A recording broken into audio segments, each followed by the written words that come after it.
I know, guys. You usually are used to seeing me and my beautiful sister's face on Thursday nights, because tonight is usually Thursday Night Live with me and my sister. Thursday Night Live with those two sisters, okay? Tonight, we're not doing that, but you guys can watch this video and get a kiki still. You know what I mean? Send positive vibes to my sister because she is feeling under the weather. It is not COVID. She's already taken the test, so it's not COVID. But still send her some positive vibes that she gets well soon. She probably just needs to rest and hydrate, which is usually what I need to do. Because we both did a lot of running around this past week or whatever. But anyway, you okay? Child, he be whimpering for no reason sometimes. Nobody be over there by him, and so I'm like, what in the world? He's playing with his phone, so he must have bit it too hard or something. But anyway, back to this. So tonight I want to just, I've been slacking on my videos for Ready to Love. I think I haven't, let me see. I have not done a Ready to Love recap since episode 7, okay? That might be a little bit because of life happening and a little bit because this season was a little weird to me, but we're going to press on. We're going to pick up right where Owen has dropped us off, okay? And Owen has dropped us off at the finale. Charisse obviously self-eliminated because she sent Samson home. The Charisse and Samson head bump when she let him go was something that I saw talked about a lot, right? And so I just want to share my point of view on that. Like, this whole time, Charisse may have been portrayed as the mean girl. Yes, we can agree on that. I was not a Charisse fan. But as the show went on, I can say that I began to see different sides of her, starting with her date with Samson. It looked like she was, he brought out a different side in her. But it just seemed like she didn't bring out a different side in him. Nobody brought out a different side in him. So I feel like that was what Charisse was trying to get across to him, when she was going through these, like the date with the father and the date with her friend and everything leading up to this bubble date where she's about to let him go. My thing with the whole, yes, they edited it this way, where she said something to him about what the girls were talking about, and then he responds. We don't know how long the conversation was or anything like that, but from what they showed us on TV, my problem with the argument is that it was apples and oranges to me. Charisse was telling him about the women telling her that he said that he talked to them and what he said to them, right? The point was, she was bringing up the fact that he's expressing stuff to these women, but he's not expressing nothing to her. Well, he responded by saying that if I would have listened to the guys, you would have been gone a long time ago. I feel like he felt personally attacked when she brought up what the other woman said about him, so much so that he wasn't even really listening to what she was saying. I think that he knew that he had called these women, and he knows whatever game that he's running, because it would have been just so much easier for him to say either, yes, I said that to them because this is how I was feeling and this is where we're at, or whatever the answer was, versus getting upset and now you're attacking her instead of having conversation to gain a deeper understanding or provide a deeper understanding. So I felt like him being a life coach, I felt like I don't know where that was at this point, because he was being a dick, in my opinion. And then he put sauce on it because of the stuff that he was saying and how cocky his attitude became after she said that he wasn't ready to love. So, I don't know. That's just my 2 cents or whatever. I feel like Samson did a lot of, I saw him on a couple of other panels and he was a nice guy. He was portraying himself to be a nice guy. And I'm not saying that he's not a nice guy, but in this situation, you let this part be caught on camera and you just roll with it. Because Tyrone pointed out something good as well, because Samson had that reaction to Charisse in the moment, yes, which could be excused. But then what is the excuse for having the same energy when you did your confessionals? Because those interviews are not on the same day. So he felt how he felt. But, you know, I think that just proves Charisse's point, though. Even you could think whatever you want about Charisse, but whether you think that they would have worked out as a couple or not, the point is, I could see out of the two people in that situation that she was trying to work with the situation. Whatever the reasons may be, she was trying to work with the situation, I feel. And he, on the other hand, was playing a game. That's how it came off from what they showed us on TV. Anyway, then Kadian and Swayze had this awkward exchange, and they ended up, you know, removing themselves from the show. Which is crazy because they're together now, so it was just, I don't know what was up with this season, okay? And then, of course, Mike picks Brandy, and Randall picks Jamala. Okay, no surprises there. We all knew what the show was, we all knew what direction it was going in, okay?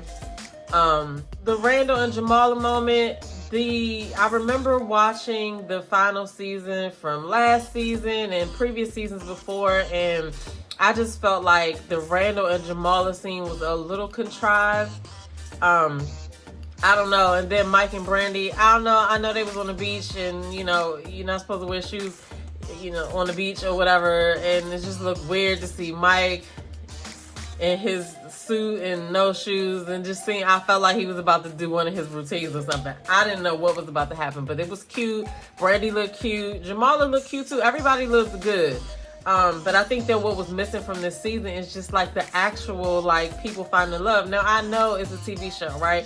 None of these people know each other when they get there, and they're supposed to see what they can make happen. You know what I mean? And so at the end of the day, it is an experiment. So we can't really expect love if there is no love. So, you know, a lot of times everything happens the way it's supposed to happen. So, in the very least, the season was a little bit entertaining. You know, from, you know, past seasons, the cast wasn't allowed to go online a lot and talk about things. And this season, we saw more so than last season that the cast were out here doing hella interviews. Next week is the first episode of the reunion, which they keep saying is going to be very spicy. From the preview that we saw, it looks like a lot is going down, and I think it took them this season about 17 hours to film the reunion. So we're only going to get a little small percentage of that because we only probably are going to get 2 episodes. So the interviews that are going to happen after the reunion are probably going to be very interesting. I want to know who's still together. Are Mike and Brandy still together? Are Jamala and Randall still together? I just can't wait to see what comes out now that people will be able to talk like they need to talk or whatever. So anyway, if you want to find out more information about things that are going on with the cast, make sure you catch the panel that Kamisha Review does on Saturdays. She has new cast members that come through. There's some past cast members on the panel.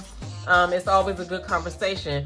Also, Miss Sabrina Soul from the first Ready to Love DMV season, she also reviews the show, and she has the current cast members on the panel, and she also has some past cast members on the panel as well, and they actually participate in the conversation. It's always very interesting because I feel like Tyrone does a very great job of pulling out these certain questions to ask the cast members that come on. Being that he was on the show before, it seems like, you know, he knows exactly what to ask, and from a male point of view, so that's always a good look as well. Other panel members that are on the panel, Gus and Jamie, the conversation is always great over there as well. So I just gave you 2 different channels to go and check out to get more information on the Ready to Love cast members. If you are in love with the show and you like the show and you don't want to scroll on Instagram and you just want to go to one place to find out all of the stuff that you need to find out, Cameshia Reviews and Miss Sabrina Soul are the people to go to. Of course, the cast members that are doing their own reviews are also channels to go to as well, because you never know what conversation might come up. So definitely check them all out, because Kayla has a channel as well. So also another sidebar, I watch a bunch of different YouTube channels, and there's this other channel that I watch where they kind of debate topics. So I've seen Kayla outside of Ready to Love talking about other topics or whatever, and she is very smart, she is intelligent, and you know, she do got a lot of spice to her. So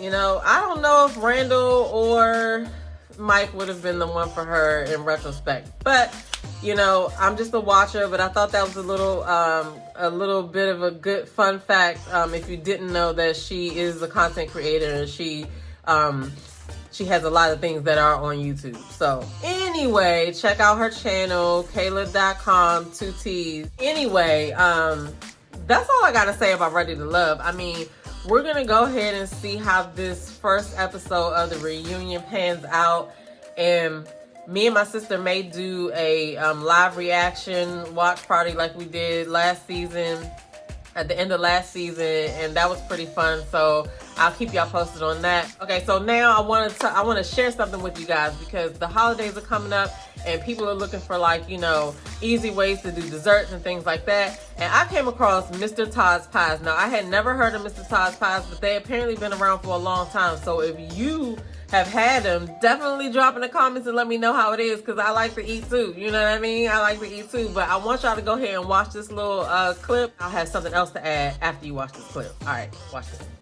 Now, we're at my favorite part of these broadcasts, the Entrepreneur of the Week. Now, this week, you know, Thanksgiving is about to come up, Christmas is following right after, and everybody likes sweets and desserts around holiday time, okay?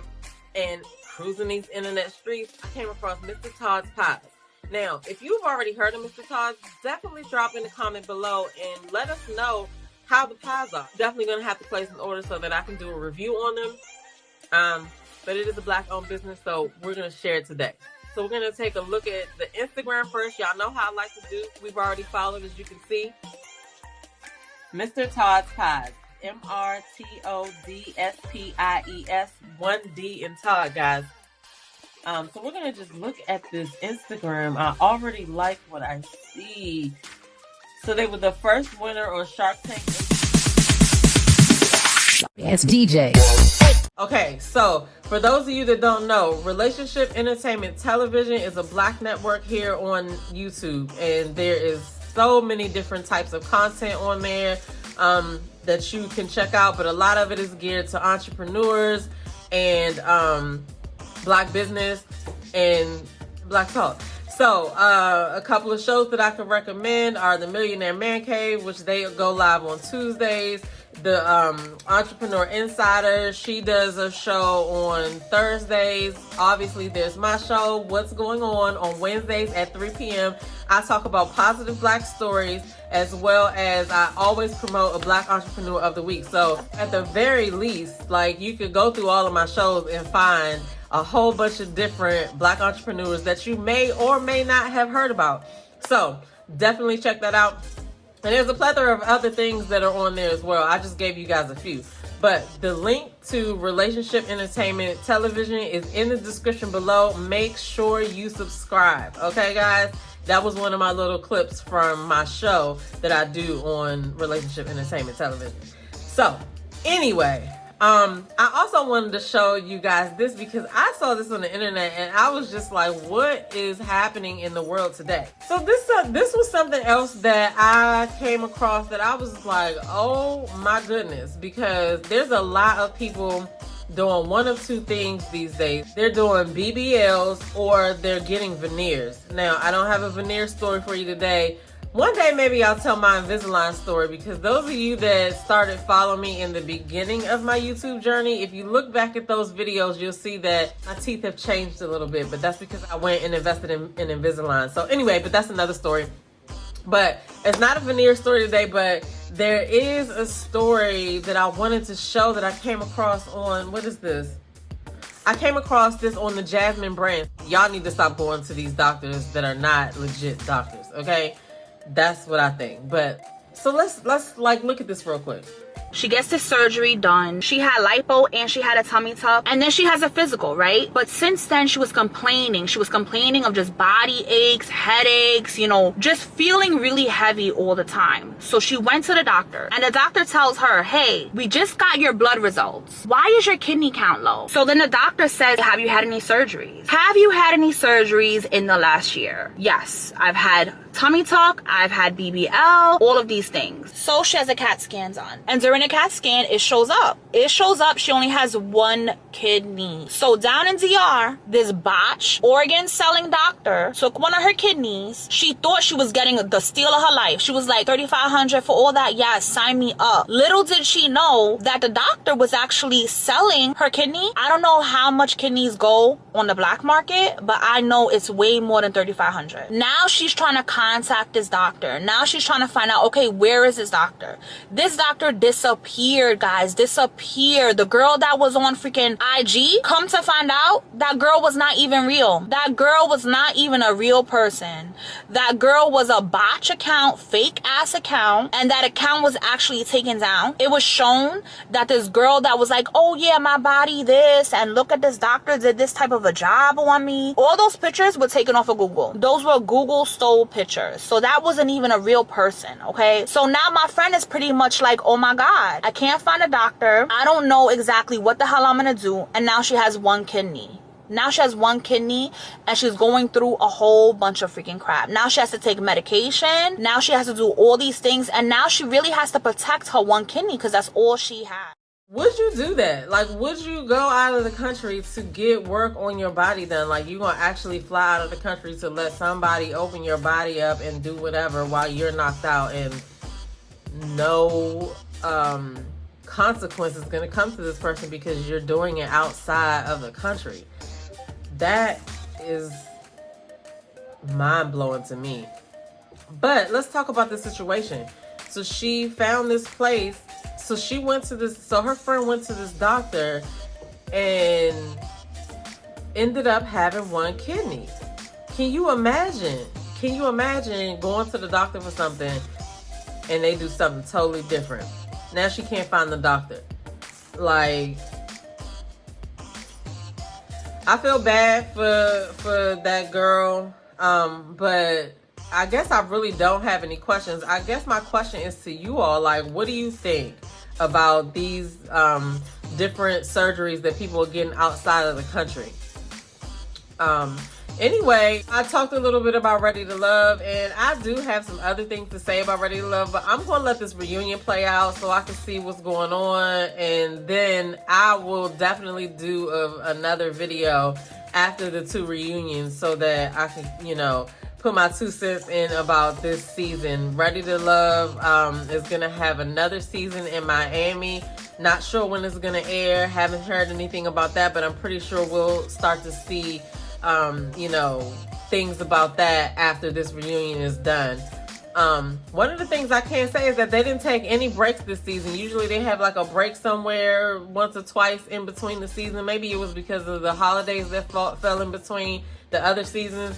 But this season ran straight through, even though it seemed like it was dragged along. But, you know, we'll see. They're also casting in Dallas. I seen that flyer going around. So anybody that's in Dallas, you want to be on Ready to Love, they're doing a casting call now. So y'all know Kamisha is in that area. So we might see Kamisha on there. You know what I mean? Anyway, like the video, share the video. Also, I have merch for you guys that are following me on my fit journey, watching my fit vlogs. You know, I have merch now. I got some cute little light, airy workout tees that I have up now, and I got more merch coming soon because the holidays are coming up and things like that. So if you want to support your girl, definitely check out MrMediaJoe.com. I'm gonna be updating that. You know, soon what's there now might not be there in a couple of months because I'm gonna change out designs periodically. So But I'm working on some good things. So definitely check out the website, MissDemeterJoe.com. If you want to follow my sister, yes, I'm a unicorn 24/7. Her information is here, right here. Definitely make sure you follow her, and it's also in the description below. We're gonna see y'all next week for Thursday Night Live. We'll be back in the building. Make sure that you're there, okay? All right, peace.